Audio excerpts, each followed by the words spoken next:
அடாடாடாடா, இந்த புது ரோட்டில் போகிற சுகமே தனி சுகம். நல்லா இருக்கு ஃப்ரெண்ட்ஸ். இந்த ரோடு சாவடி கொஞ்ச நாளாக ரோடெலாம் கொஞ்சம் மோசமான நிலைமையில் உரண்டி வச்சுட்டு இருந்தாங்க. இப்போ கொஞ்சம் பரவாயில்ல, ரோடெலாம் கொஞ்சம் வேகமாகவே போட்டுட்ருக்காங்க. என்ன ஒன்று, இந்த ரோடு போடும்போது தான் கொஞ்சம் சிரமம், டிராஃபிக்கு. நேற்றுலாம் கூட சரியான டிராஃபிக்,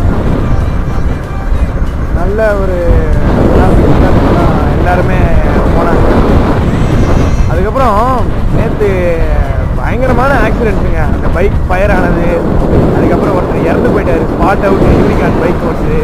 அதுக்கப்புறம் ஒருத்தங்க காரை கொண்டாந்து டோல்கேட்டில் விட்டு ஒரு ஆக்சிடென்ட் பண்ணாங்க. இதெல்லாம் பார்க்கும்போது ரொம்ப பயமாக இருக்குது. அதனால் நான் என்ன சொல்கிறேன்னா,